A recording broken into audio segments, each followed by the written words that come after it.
So when you're working on a treasure chest play and a total rehab deal, people kind of want to know a quick rule for roofing, and we like to say it's going to cost around $1,500 a door. If you're looking at a building where you know you're going to have to replace all the roofs, just a quick rule of thumb. Normally, I would say multiply the doors by $1,500, and that's how much your roofing is probably going to cost you. We talked about a new boiler earlier. Saved me more than 30% on my gas bill.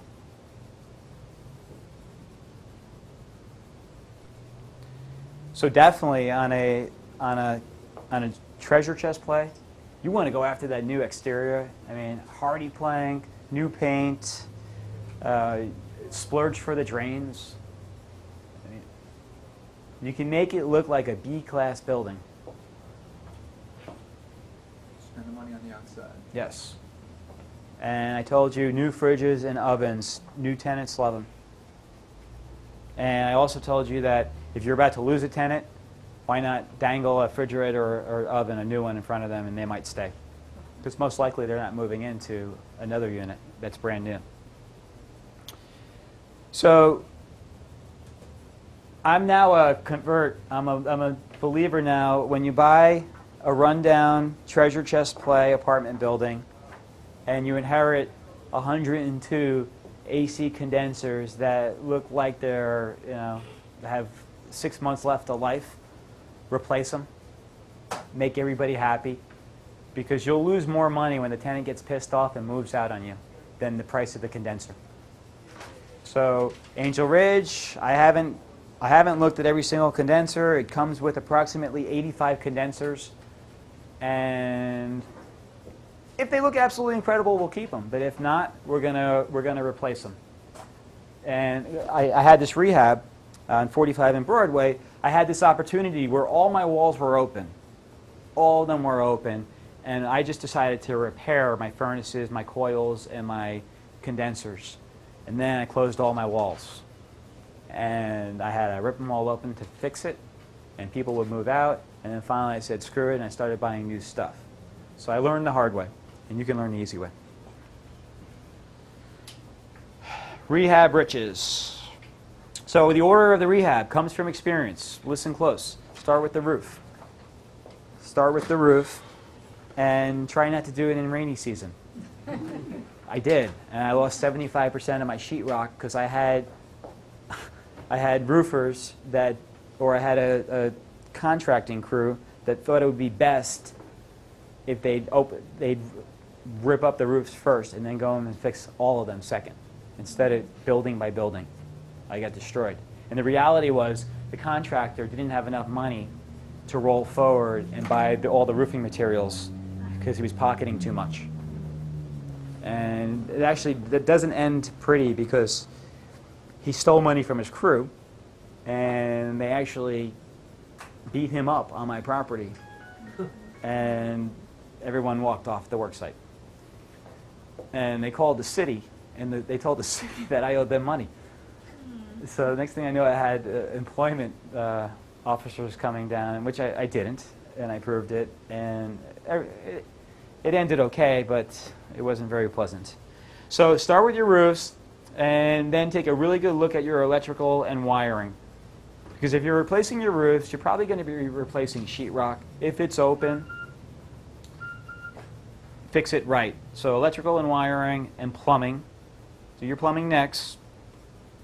And by the way, as you do this, you're going to go through inspections with the city, one at a time. So then insulation. No sense in putting your insulation in until you get your inspection from the city for wiring and plumbing, because they'll ask you to take the insulation out. I've been there.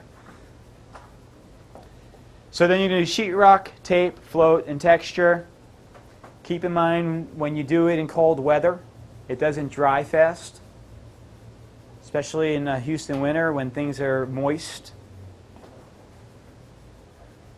Then you'll put your baseboard down. What did you say about the insulation? The insulation put in after you pass your plumbing inspection, because the inspectors, they basically want to see a naked inside of a building complex. Right. They'll get there and then they'll leave. Now, do you have to get the roof inspected, just the electric and plumbing? Everything, one at a time. Okay, roof inspected. Everything. Here's a little information.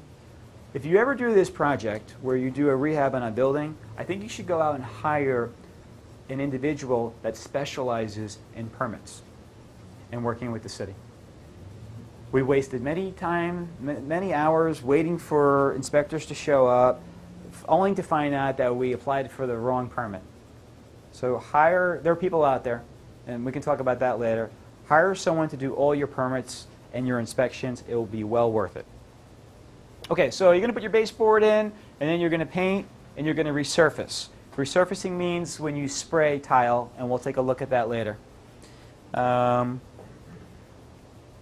get too rambunctious and put your flooring down. You feel like you're behind schedule, you want to rent the place, you're almost at the finish line. Make sure you do all your painting and resurfacing first. I've learned from experience to slow down and do the flooring last. So you kind of think of it as from top to bottom? Yes, from top to bottom. The baseboards in last, they look better if you don't paint them. Yeah. You put those in last. Well, no, because you want to paint the baseboard, and then you want to paint on top of your new floor. Or you would think they'd put down tape and they'd do a neat job, but okay. How the money's made? Okay. I'm not sure why that subtitle's there, but let's talk. We talked about inspections, and we talked about you're going to get bids from all your contractors. Call them up. If you're taking down a building and you need to come up with a budget, call all your contractors. Tell them what you're about to do, and they will make proposals to you, and that will help you create a budget for what you think you're about to spend on your new building, and then jack it up 50%.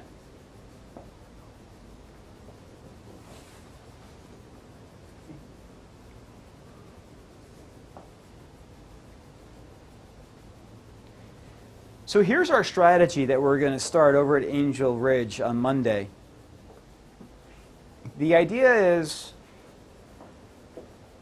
how do you bring 160-something units online? How do you do it? So the idea is we're going to do 20 a month with the expectation that we're going to rent 20 a month.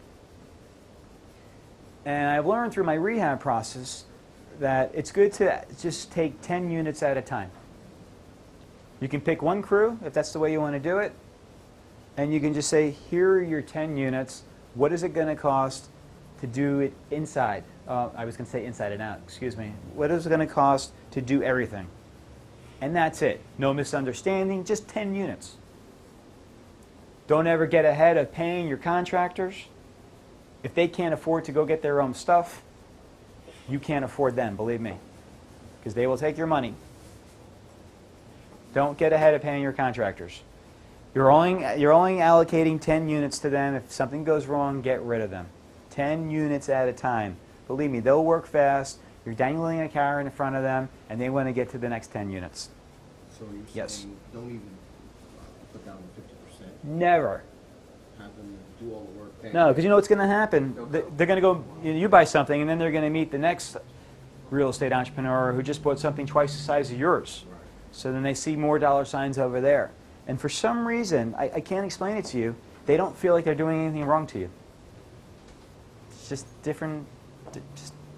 So no reason to pay anybody anything up front. Do the work first, and then you get paid. Isn't that the way it works? All right, so when you're doing your rehab, I call this apartment rehab accounting.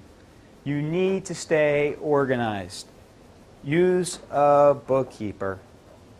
They're very well, you can find bookkeepers for anywhere between $20 to $50 an hour, depending on what kind of service you're really looking for. Use a bookkeeper.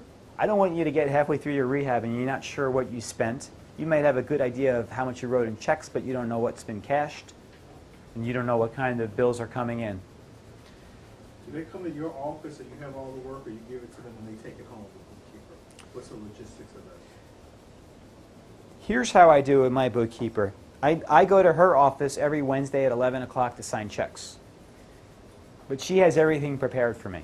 Everything goes to her. All the invoices are faxed to her.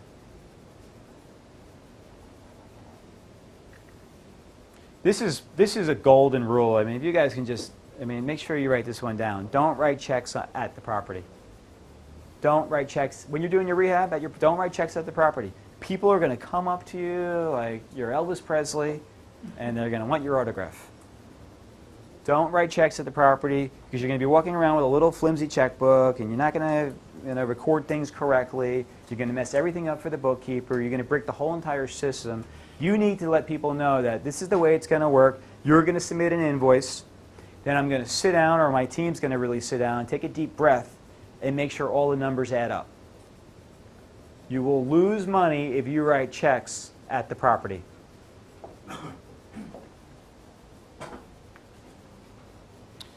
There's some companies out there, like my flooring company, Ready Carpet, great company, you guys.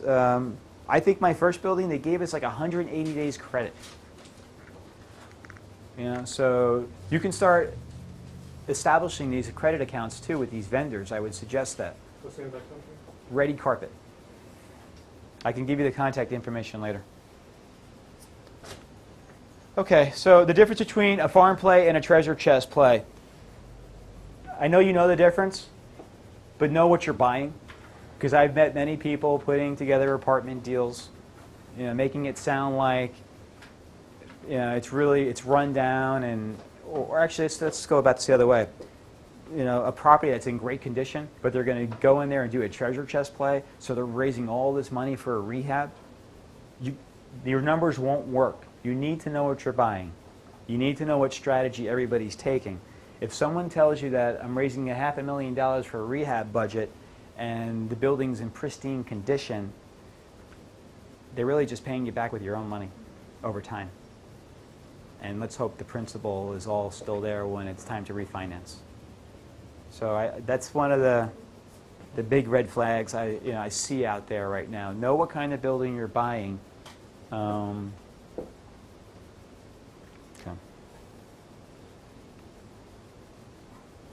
Case study. La Montreal.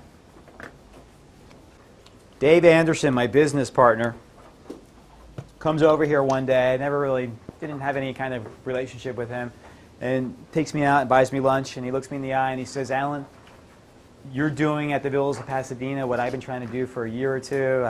He's very successful corporate executive, quits his job, and wants to build his own business and have his own rental portfolio.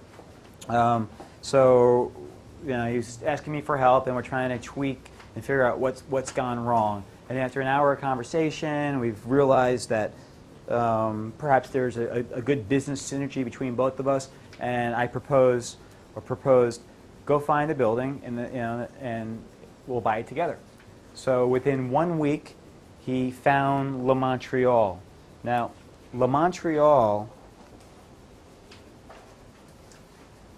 we bought for $300,000. It's okay. You don't got to start turning pages yet. Just enjoy the presentation. We bought for $300,000. This was the biggest project that I've ever done. It was a rehab. It was down to the studs. It was on every city inspector's hit list. They moved 18 units of people out the day I bought it. It was a mayor's task force. They set up a special office at the building. They relocated people.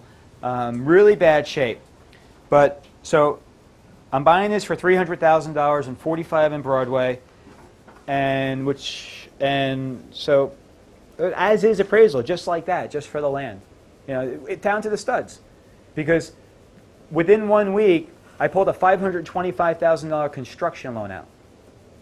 So I paid $300,000 cash, and I pulled $525,000 within a week out from a bank, and we used the deed as collateral, of course, with personal guarantees. So let me show you what we bought. Take a look at that mansard. I mean, that is just garbage. That is junk. This building got hit hard in the hurricane. Out-of-state owner. The out-of-state owner paid between $30,000 to $35,000 a door. Jordan's company sold it to her, so be careful. Oh, are we recording? No, it's. I mean, I'm sure it didn't look like that when they sold this building to her in California.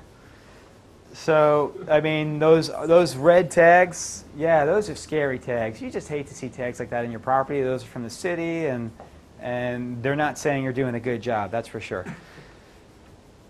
So that's the parking lot. I mean, folks, this was a typical unit, and that's cleaned up.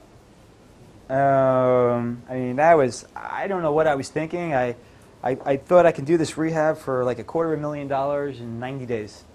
Wow. And it took twice that amount of money in 9 months. But it's a good thing I did it, and I learned a lot. And going through something like that, which was truly gut-wrenching, other buildings seem a lot easier now. So that's just going through the rehab. And I started with this using my crews from around here. Thought I could save a lot of money by doing so, but they really screwed things up so bad that it cost me probably $100,000. I mean, matter of fact, actually, let me just tell you this: when you look at that mess, one thing I never really budgeted into my business plan was the cost of waste removal. And these dumpsters, they cost between $300, $400, $500 a piece.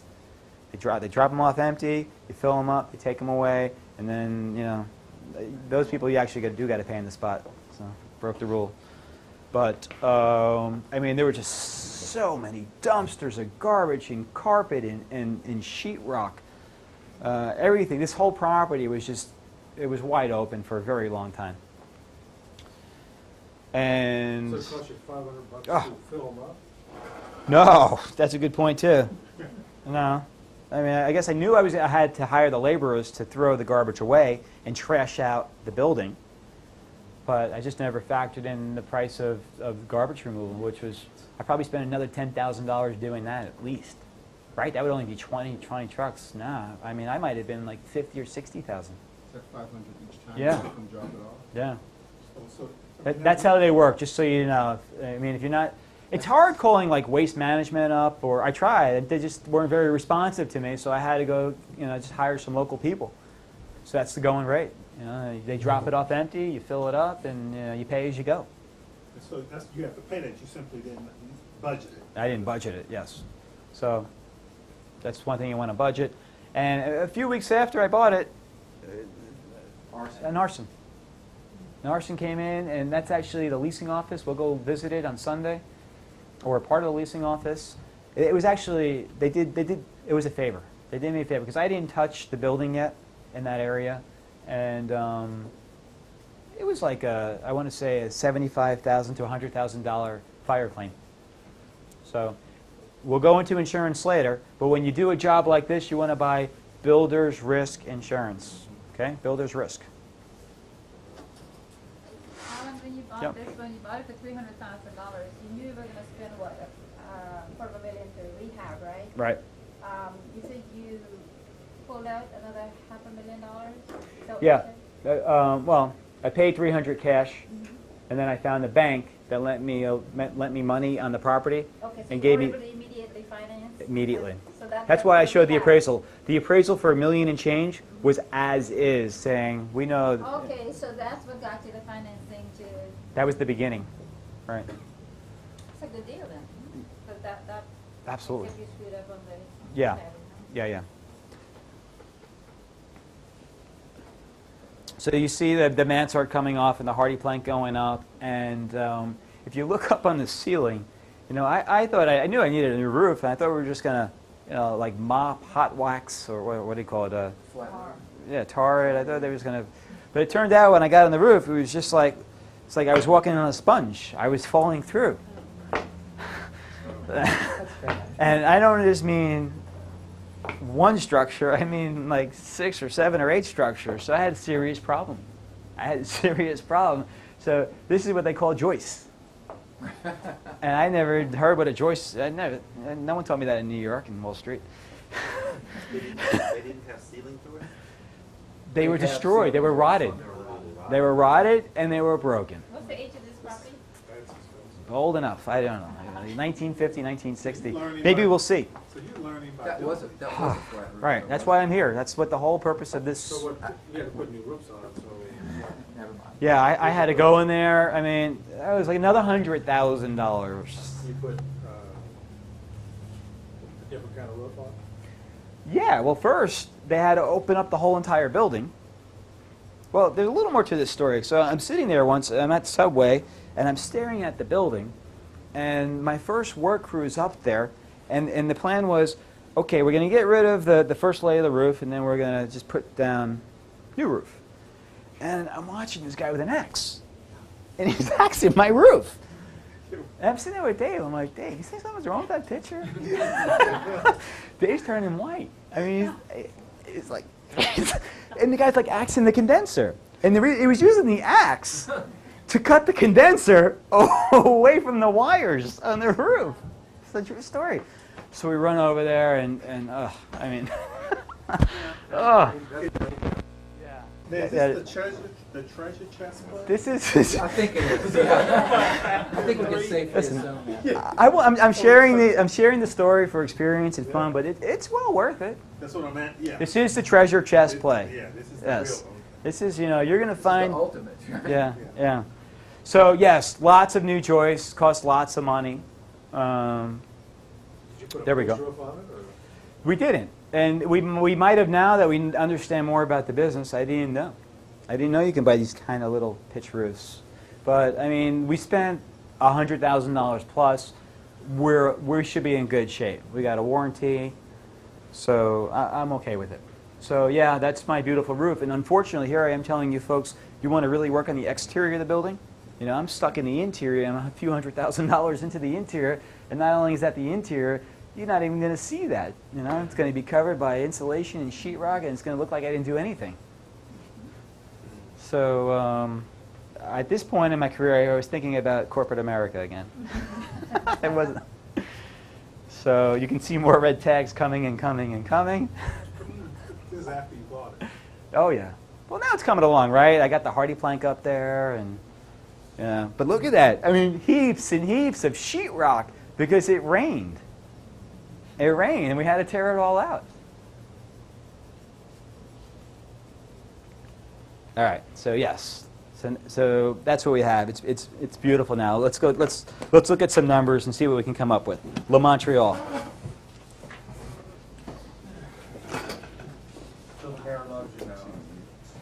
I'm telling you what, I really think there's a story. I was told by Robin, our property manager over here, that we were on Telemundo last week about, seriously, that what we did for that area. So we're trying to, of course, yeah. I got to tell Tim about that. I'm sure he'll hunt that down. Yeah, definitely. All right, so there's the pictures. If you want to just skip through the pictures quick, because I don't know how much more I can bear of that. And then, I don't know if you heard my joke. You see my son there? Yeah. Okay. See, I put him to work too because I was worried about running out of money. All right. Doesn't look like he likes it. That was Ulysses. He was the one that actually got beat up bad. I felt awful, but what can I say? It wasn't. All right. Let's see what Trace has to say about this. We were in bad shape because the rehab took a long time. So you want to talk about trying to be 100% finished before leasing something out? I'm like the guy from New York. Just get him in there and fill it up and start cash flowing this pig. So, so in doing so, we went through a lot of turnover. And then finally, when I got Trace on board, we turned things around. Okay, let's see what he has. Total rental income is the highest since purchased.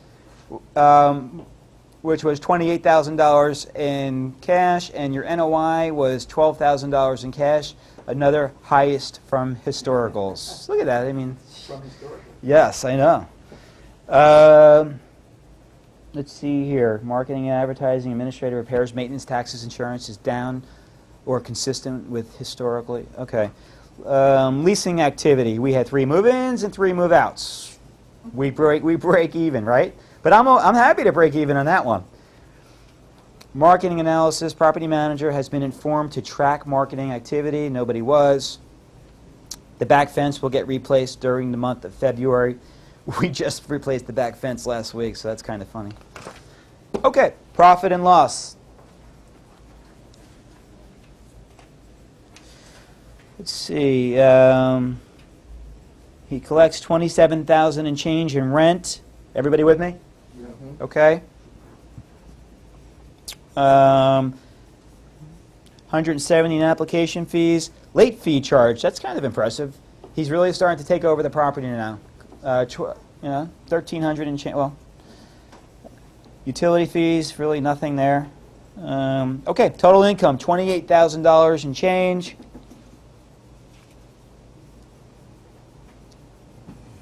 We'll talk more about how a property management company operates with its staff tomorrow. Look at my electric bill. So right away, you'd say, okay, something's going on there, because it's almost $2,000 on 52 units. I'll tell you what's going on. That's my new all bills paid property. It's individually metered, but that's me saying, you know what? I'm 2 miles from Hobby Airport. There's so many all bills paid properties in this area. I realize that I have the nicest product on the street, but there's a lot of people around here that just don't qualify to call up a gas company, put down a $300 deposit, or an electric company and set up their own electricity. So I decided to make it an all bills paid property if the tenant wanted it. So that's why it's $2,000 in collections, I should say. Because just because we spent $2,000 on our electricity bill doesn't mean that, the tenants might have paid, for all I know, $3,000, right? Because we're working on that spread. Okay, gas bill, $662. That's pretty consistent for a property that size. Again, we don't rub it back, and I know now after today you folks see the value in seeing and passing those costs along to other tenants. While we're talking about it, before I forget, so this property, 76 gas-burning stoves. I didn't know when I bought it. I knew they were gas-burning stoves, but I didn't understand the difference between buying a property that was gas-burning stoves or a property that had electric ovens. So why would you buy a property that had electric ovens? Anybody? It could be metered. Yep, and then who's paying the metered bill? They are. Whereas gas stoves you're paying for. Remember that, guys. No one ever taught me that. Because gas you always pay. You only can sub-meter electricity, right? Correct. Okay. But, You could do hang on. You can rub back the gas. It just so happens in my buildings I can't. Not by law, it's not status quo in this area. Custom. Yeah. Okay, so always try to find electric ovens. They're safer anyway. Yeah. Okay.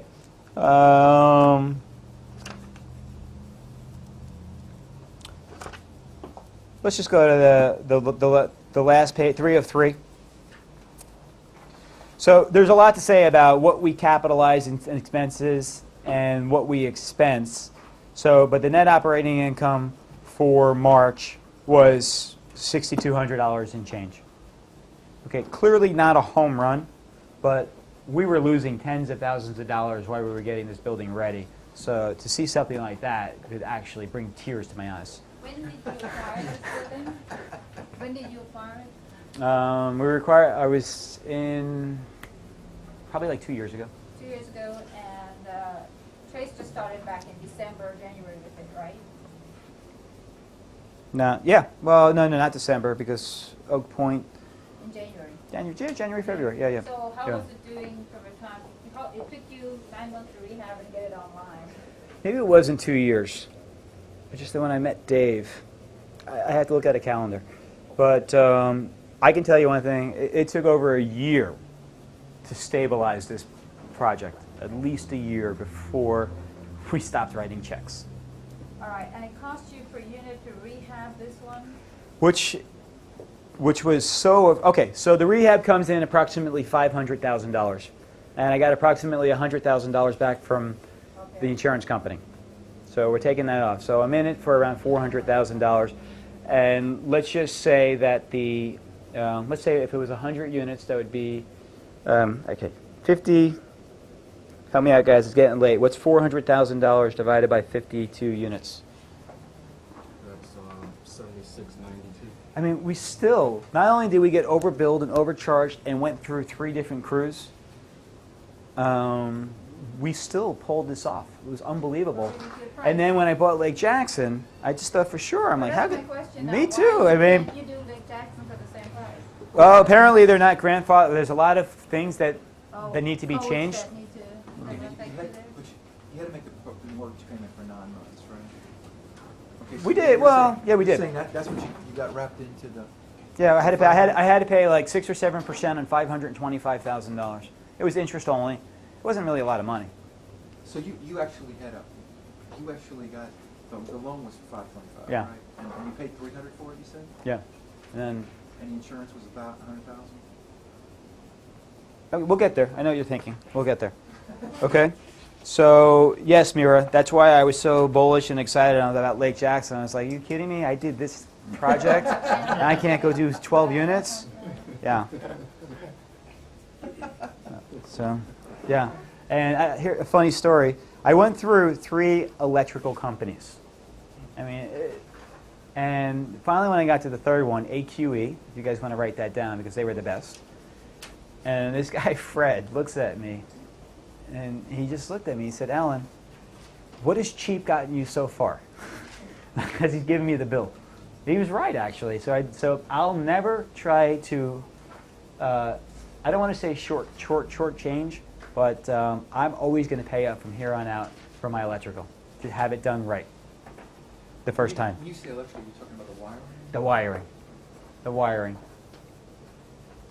Because the main goal here is to get your certificate of occupancy. No one's allowed to move in until you do. So, you know, on one side of the coin, you're watching all that rent go out the window, and then the other side of the coin, you keep writing checks. So, So how, did you bring this online by pieces, or you had to get the whole thing? How did you bring it online? okay, let me think about that situation. We brought it on by structure. By building? Yeah. So we did the first 2 first, and So you were 3 able and to 4.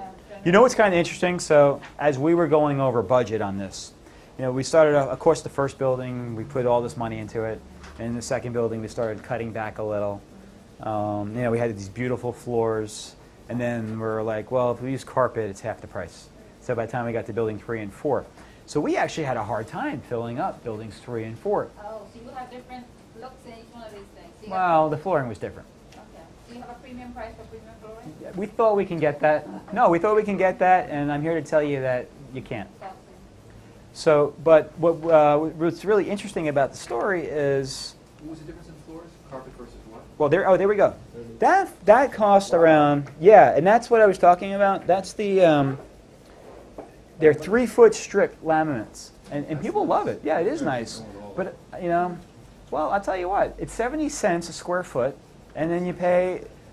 The labor was like 50 or 60 cents. It's half. Well, carpet's half the price. But the idea here is you cut back on your turnover expense when people move out. Someone scratches something, bang, you just rip it up and put a little piece down, and you know, it looks beautiful. Yeah. Got a lot of nice looking stuff now that. Yeah, Yeah. in-store inventory. Yeah. So, okay. All right, so we looked at the cash flow. Okay, let's look at the rent roll now for La Montreal.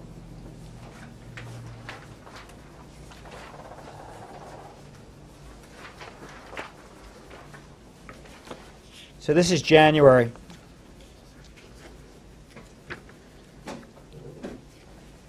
All right, just so I'll repeat myself here. You see the unit numbers on the left. You see the resident's name, lease expiration, the term, the move-in dates, the vacate date if they were moving out, security deposit. You don't get a lot of security deposits in this town, folks. Just don't. There's too many move-in specials right now, and you can see my average security deposit there, right? Not a hell of a lot, $150, $200. There's my rents, $499, $525, $600. There's $715. There's there's like 4 townhomes in La Montreal. And let's just go to the back of the rent roll now and look at the stats.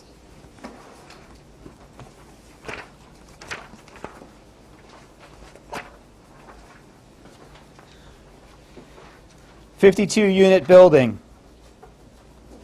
49 are occupied. Yeah, we're kicking butt over there. So look at that. They leased 5 up that month. 94% occupancy. Economic occupancy 89%.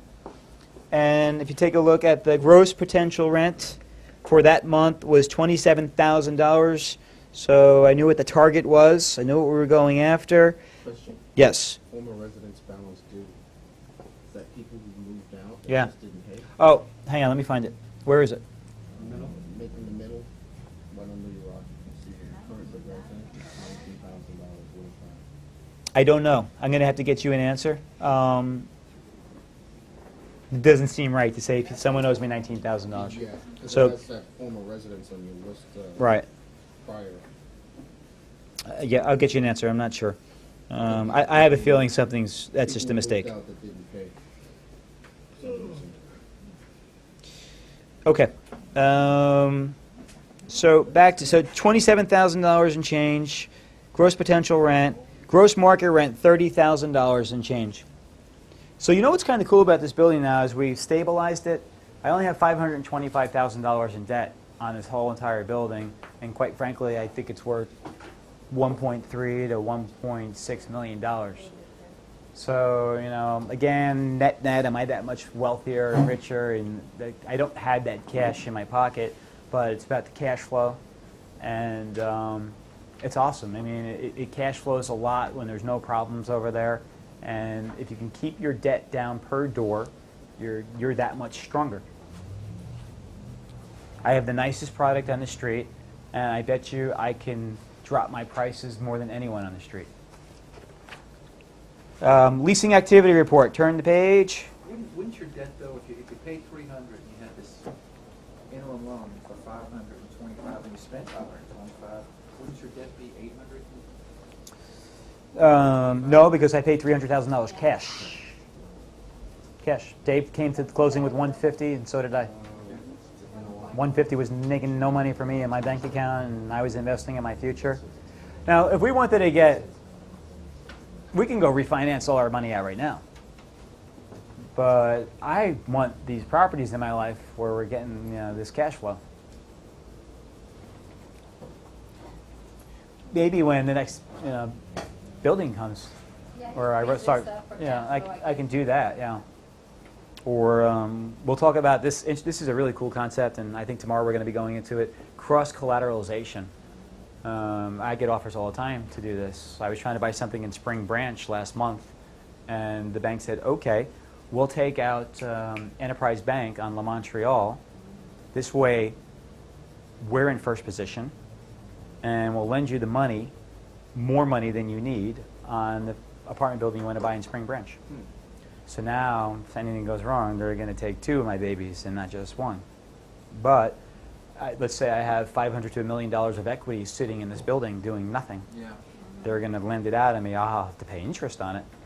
So you're debt swapping or you're asset swapping. You just have to think about that. What's it really worth? I decided that, I don't know, asset swapping, I mean, I'm trying to increase my cash flows. You know, why am I trying to just asset swap? I don't want to asset swap into something that I got to start all over again and rebuild, and hopefully I'm going to go above and beyond and make more money. It's not that I've never not asset swapped. Just be careful. Asset swapping.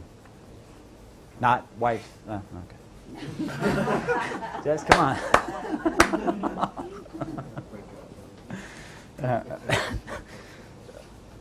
Oh my God, if I said asset swapping to my wife, she'd have no idea. Okay, so tell me again what this is. It's net, you Okay. got a potential for Okay. 27,360. Hang on, I'm going back to it. Okay, go ahead, ask me your question. Okay, tell me again, you got potential for 60, Just for that, hang on, Rick, just for that month. yeah. Just for that month, Right. okay? Because we're not running. You have some vacancies, and so what you've really got coming in is Okay. 26. Let's see. Okay, at that time, yes, $26,699.85 came in for rent. Okay. Then, $1,841.19 came in for miscellaneous charges. All right. Add it all up, I guess we have $27,385. Now, loss to lease. What does loss to lease mean? Vacant units and, yeah, vacant units and maybe, you know, concessions. I would throw concessions in there because there is concessions. Okay, got it. Okay, so I could have played better. I could have worked harder, and I could have done something different to collect that $3,284, and then I would have been up to the gross market. 30,600. Yes. Okay. Yeah. And again, this is how you drive your property managers, by knowing these numbers. Yeah, you rent them out like a party well. You know, or you hold a seminar in your apartment building. I know. What did you? I don't know if you heard the joke, but well, around 2 months ago when this concept was being developed, I had 13 vacancies here. And I really was going to do them in an apartment. It just seemed more conducive. And I'm 100% full right now here, and there's a waiting list. So What was 60 some, the one on the door, like What? 46 or 60? just the turnover, it's already rented. Okay. Okay, so we'll go through this quick. Company agreement. I just wanted you guys to see it. So one more time, right before you buy a building, you're going to set up an LLC. Okay, you're either going to do it on the internet or you're going to tell your attorney to do it. If you forge a partnership with somebody, I would suggest you pay your attorney to do it because it gets a little more complicated when you're sharing a property with somebody. So on the internet, you'll probably get a 10-page form back on your LLC. When you hire an attorney, you're probably going to get 100 pages back, and you might actually talk about like buy-sell agreements, what are you going to do in a dispute, and what are the rules and what are the articles. So that's what's really there, folks.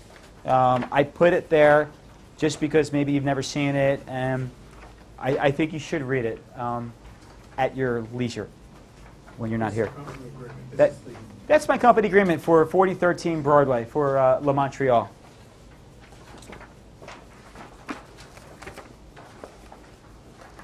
Okay, let me get past the company agreement and see what else I wanted to. There's just two of you all on this, or? Yep. Those annual meetings must get pretty boring. Yep. You know, I always give Dave a hard time. I texted him yesterday, and he's like, Alan, I'll get back to you. I'm in a meeting. I'm like, Dave, it's pretty hard to have a meeting by yourself.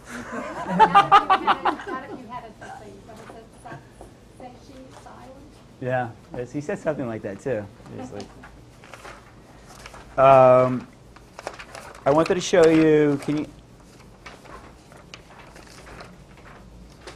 Construction loan agreement. It's there. What I was talking about. If you get past the company agreement. Oh, here's a good one. Go past the company agreement, and we'll talk about assignment of leases and rentals.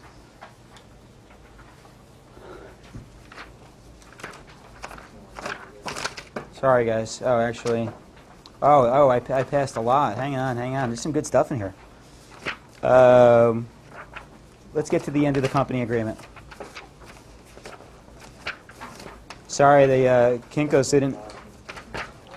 26, 30. Let me know when you get 32. Keep going. 33.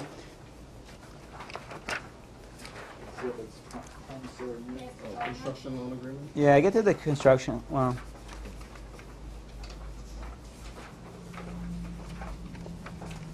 The reason why I stopped, because I saw assignment of leases and rentals.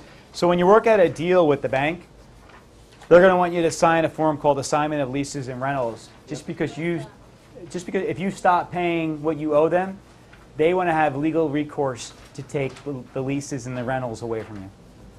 So I thought that was interesting to include. Because it's so boring, no one else would ever bring that up during a seminar. No, that's something standard. It is, yeah. So is this something that almost all the foreclosures that's going on now, that these banks are getting the payments directly from the tenants? Is that what this implies? Or, for example, Tarantino, he's a broker. Jordan just came in here. His company is also a property management company. So they'll hire his company to go in with a full force of maintenance people and on-site property managers to collect all the money and to take care of the tenants and to fix everything and then send the money up to the bank. So there's the construction loan agreement. We borrowed around $525,000. They'll say that somewhere. And then there's guarantees. I got to tell you something, folks. From where I'm sitting and what I'm doing, I have to personally guarantee everything I do. I haven't been in a situation where I did not. So, So you got the personal guarantee, they could go against you, they could go against you. absolutely. Like Angel Ridge, for example, we're buying this all for cash, but the plan is, when the time's right, to refinance this building. And Dave and I are going to personally guarantee the building. Just the way it is. So it's a standard recourse loan. Is there a reason why you couldn't get a non-recourse? Is it just the number of properties? No. Lending environment? Lending environment. If you were a lender, I mean, right now, lenders, they have a choice. They're not fighting for the business right now, so they're being really picky on who they lend to. But also, it's this non-recourse stuff that caused part of the situation we're in right now. So, there's so much scrutiny going on. Everybody wants to be really careful. I'll be the first to send you folks an email when I get a non-recourse loan, because that's basically saying the industry's changing. Okay, so I also included an agreement to arbitrate, which you're going to find when you borrow money from banks. You're basically stating that if you can keep it out of court, you will, and you'll sit down in an arbitration and try to settle your disputes. I included the deed of trust, so you can start reading the deed of trust. Did you get to pay for errors on mission? Was that the title or was that I don't know. Was there errors on mission just a rider or what? Yeah, I'm not. Oh, you're talking about the insurance policy that I had, or? Right, the errors and omissions or compliance. Is that a rider? I'm not sure. I would say it's Feb Rider.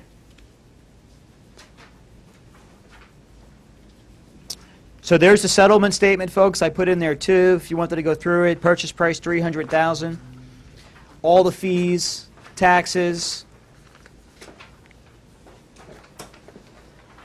And I included the appraisal report, the appraisal done.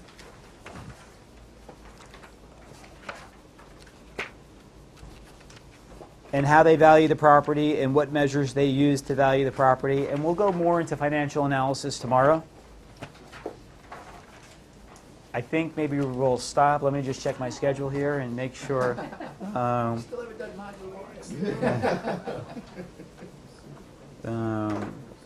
Module.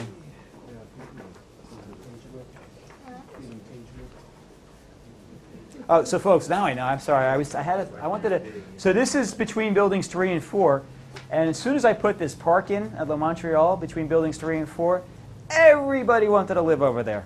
Oh, you couldn't release them before? I couldn't. No problem. Sorry. There's 4 structures: 1, 2, 3, and 4.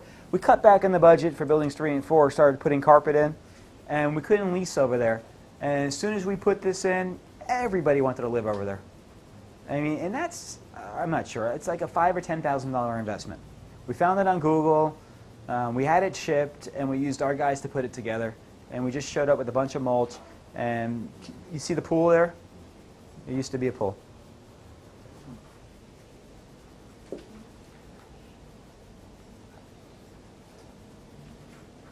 I'm going to keep going until we see the end of the module, okay?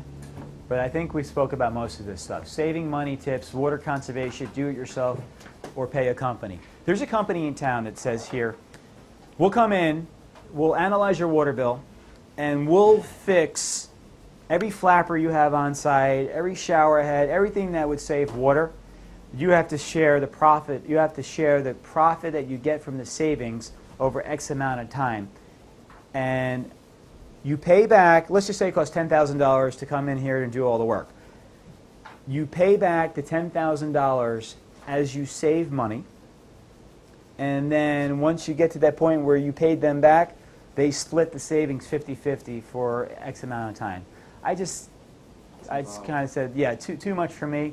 So we bought these $20, $30 kits, and better late than never.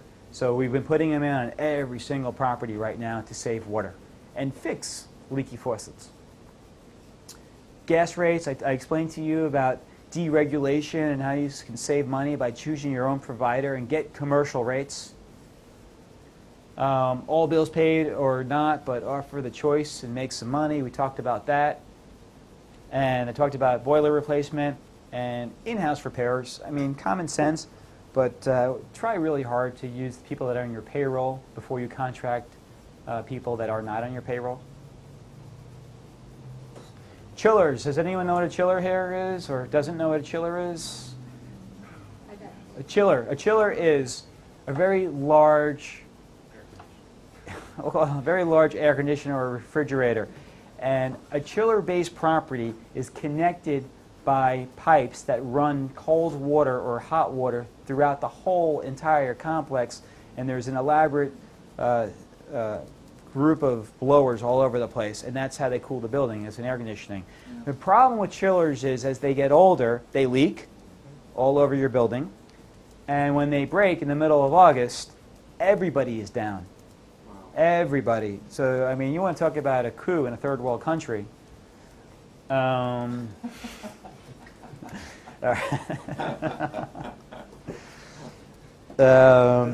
your against you. The coup against you. Yeah, yeah. So, and so you'll feel desperate, and you'll want to fix the situation as fast as possible, and then you'll have to rent massive chillers to come on site. It costs tens of thousands of dollars to fix while you're fixing the problem.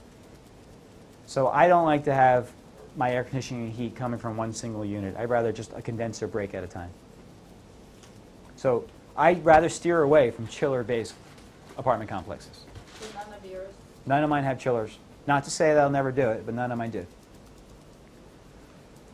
Captured equity, just supercharge it, capture that equity, and it's like just you're going to make that much. If you can capture $1 million in equity, well, then you're going to put less debt on the building, you're going to pay less per door, and you're going to make more money.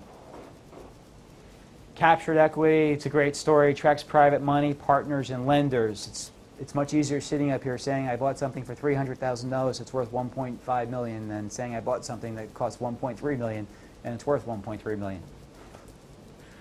Okay? The more you steal the deal, the easier it is to find lenders. We just saw that with La Montreal. I bought something for $300,000. By the way, somebody was trying to sell me that deal for $900,000 a few months before I bought it for $300,000. A local broker, education school.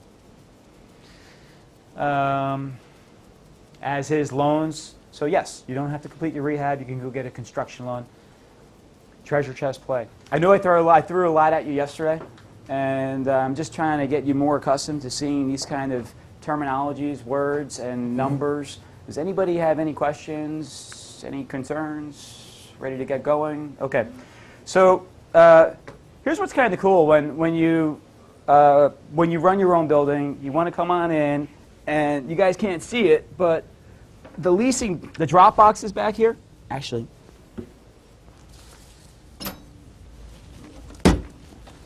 So it's truly mailbox money, right? So, and you'll find in areas like this, no one has a checking account. Everything is money orders. Unbelievable. They'll go next door to the gas station and buy money orders. So 1, 2, 3. Let's 500, 1,000, 30, 1430, 1930. 500, 2430.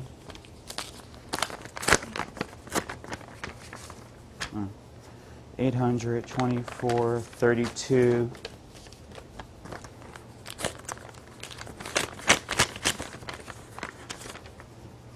32. Some of these are my houses. 32 and 600, 32, 38. I'll tell you in a second. Yeah, but that brings up a really good question, and please ask more questions today. I realize I was rambling. 600. So what was that? 30, 38, 44, right?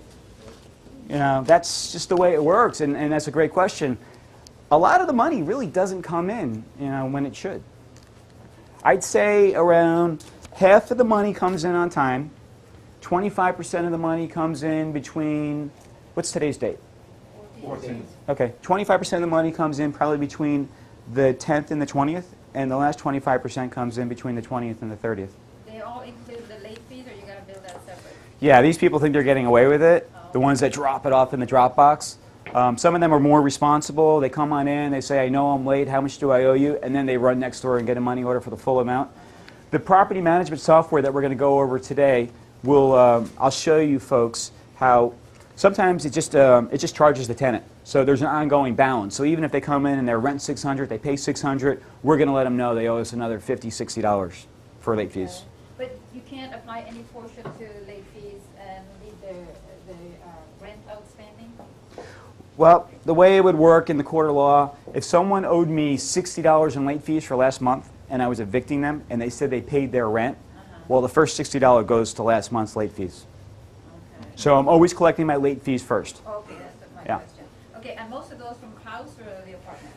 Most of those were for the apartments. Okay, So good question. The rules are pretty much the same then, because the house, I'm thinking you would be stricter with the apartment, I don't know why, but I'm thinking that you've got so many tenants here, you're gonna try to keep it kind of consistent. I wonder if it's not the opposite, if maybe the apartment dwellers, you know, because they're here and they see the office every day, they get reinforcement. Okay, so if I understand correctly, the question is the tenants here, or we should stay on top of the tenants here and I'm collecting late thinking fees that because we see them You and... see them more, but you've got 100 of them to deal with right here, or 76 in this Right. apartment building, you know, so you kind of want to stay consistent. We with are, them. we are dealing with them. I'm sure by now they've been contacted by the leasing office with notices out there. Okay, so it's pretty much got. So that's the result, but some of them, you'll find the majority of them will say, okay, I know I'm late, no one's looking, let me slip it in the Dropbox. Okay. So now we're going to go get the late fees. If you really want to be a stickler, if they're late with their late fees, you know, technically you can keep charging them late fees. On late fees, Yeah, I mean, they have a balance. okay. We're not doing that because, I mean, they'll skip on me. I mean, an Yeah, extra... it's better to keep them here and. Right. Okay, okay. So again, you have to find the right balance to see what works best. Maybe you want somebody gone, and you do that on purpose. Oh, okay. So, yeah, and like I said yesterday with my houses, in the housing business, yeah, those checks just come in the mail, you know, whenever, randomly. I have a hard time collecting late fees on my houses. A really hard time. Here, no, I mean, we're going to set an example, and late fees are actually a part of your income from owning the building. It could be a few $1,000s a month per building. Okay, so I just thought I'd share that with you. That's the Dropbox. As far as the housing business, I use a P.O. box for everything. A lot of my tenants do know that this leasing office is here, so they'll drive over here and drop it off because that's just the way they were raised. They don't want to mail out a money order or a check. They want to physically come here and you know, I don't know what it is, but drop it in the box. Do you have any examples of those collection letters, eviction? Okay, yeah. Well, let's see. We're going to go into property management today, and that's one of the binders, and we'll see if there's a letter in there. If not, we'll pull one up. Okay? All right, so locating properties and finding great deals. Let's just jump right into it. So when I first started getting involved in apartment buildings, I was using old ideas that I can just drive around and find apartment buildings like when I was looking for houses. And you can find really good buys if you're the first one to the punchline. If you can find the property that you think's headed for foreclosure, or you think someone's going to make a phone call to a broker or to a bank and say, look, I'm in trouble, can you get me out of this? Why not try to contact the property owner first? It's hard, but it's definitely possible. So I call that driving for dollars. Browsing for dollars is what a lot of you are going to be doing, and you should be doing, because I realize you're working. Get on the internet and start looking at apartment buildings. Become more familiar with the numbers that you see. We're going to go over some of the websites that I like to use in a few minutes. So brokering for dollars, I think we should all be doing brokering for dollars. I think you should work with brokers. You heard what Jordan had to say yesterday. Quite frankly, they're going to find the deals that you want, that I want. They're going to get the phone calls from the banks before you and I. So I think everyone here should find a broker. Managing for dollars. Even Jordan's company, for example, Tarantino. Tarantino, not only do they broker deals, but they're a property management company. So if you're walking by a building, just stop in. Start talking to the property manager, find out who they work for, and they might even say, hey, this one's headed for foreclosure or this one's headed for sale, and you can get there first. I've had property management companies bring me deals, and then it would go to the broker. So a property manager would bring me a deal, and then the property manager would say, well, the broker's already going to get the listing. They don't have it yet, so the broker would still get paid. Partnering for dollars. I think it's really important to start thinking about partnering for dollars because I'm here with you folks right now. I have my business partner out there, Dave Anderson, and he's going to look at 2 buildings today, for example. So if you can divide and conquer, I think you're going to get a lot further because let's face it, there's only so many great deals out there. So try to be part of all the great deals. You can never get, those great deals come when they want to come, not when you want them to come. So you always have to look for the great deals. And you find the great deals quicker by networking and partnering with people. And of course, banks. You have to develop relationship with banks. You just have to do it. We have a banker coming in today.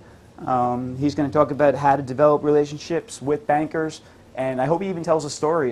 Nick just picked up an incredible buy from another banker a few weeks ago. Okay, so browsing for dollars. Here's some really good websites I think you guys should take a look at. LoopNet.com. There's plenty of online auctions out there. HoustonIncomeProperties.com.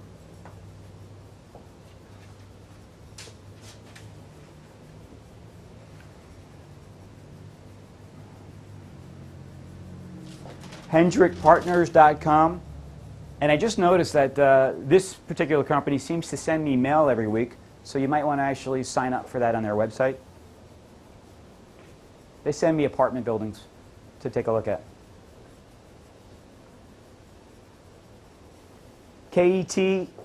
KETENT.com, Ket Enterprises. That's one of the companies that Jordan used to work for. They seem to have the inside track here in Houston on getting those bank foreclosures first.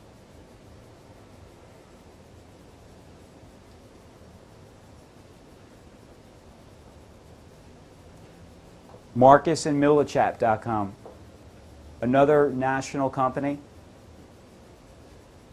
They seem to get the larger properties, the 200, 300, 400 unit complexes. I'm working on a deal with them right now for 260 units here in Pasadena. We will see how that pans out.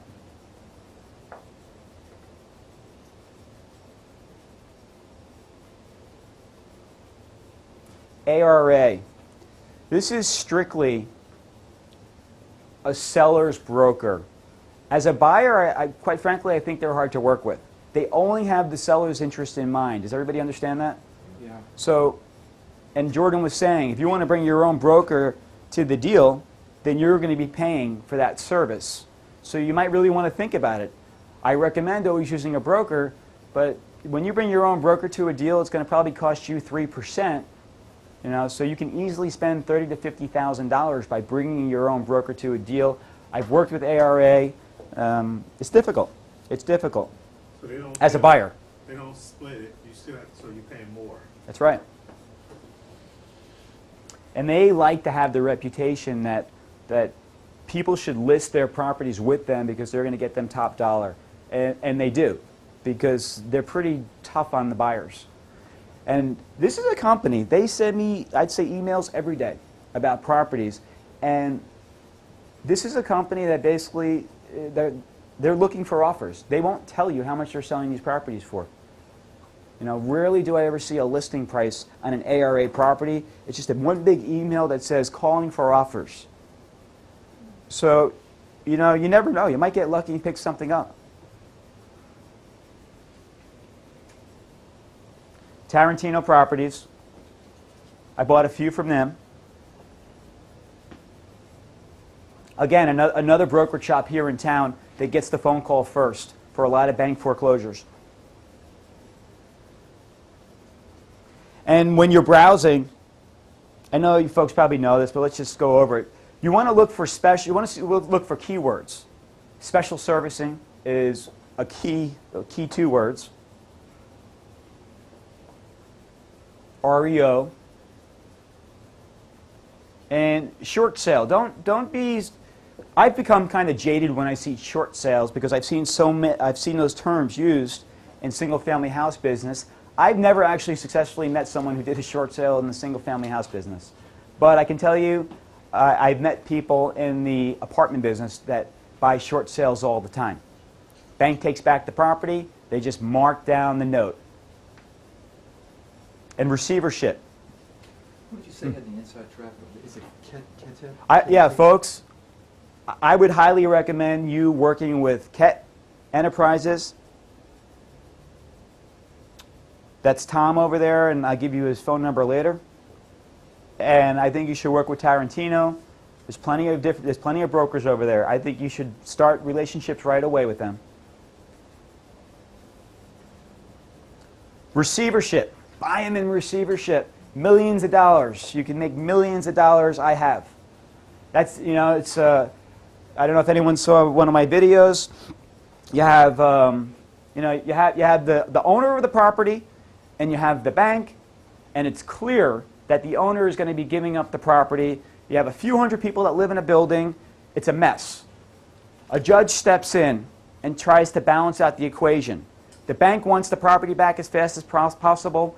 The owner's trying to figure out either how to give it back to the bank or maybe squeeze the property for more money.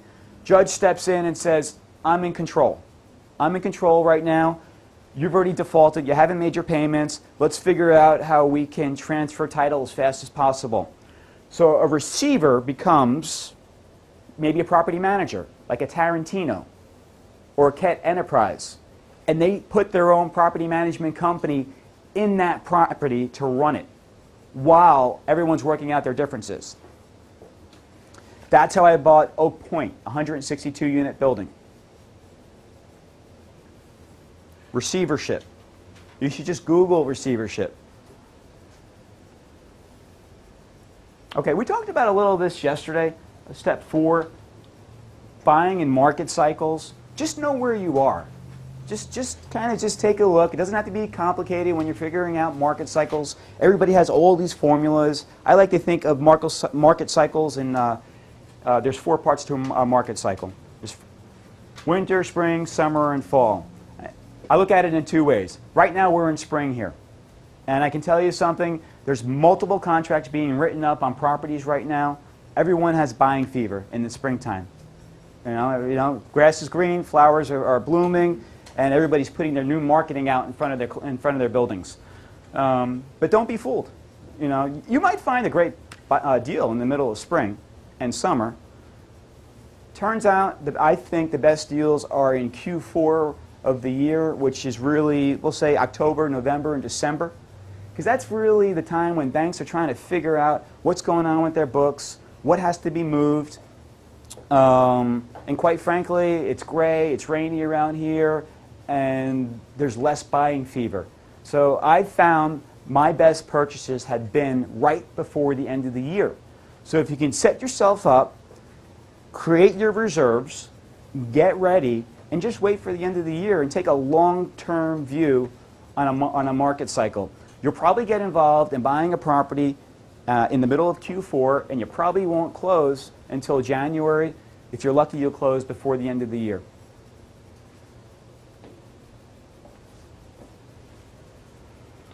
Okay, so in Module 2, just to summarize what we went over, we were talking about getting pre-qualified, decide what kind of property you want to buy. We talked about property strategies, farm plays, and treasure chest plays. We talked about how to create value, rehabbing apartments. We talked about La Montreal, how to find great deals, and we briefly touched on market buying cycles.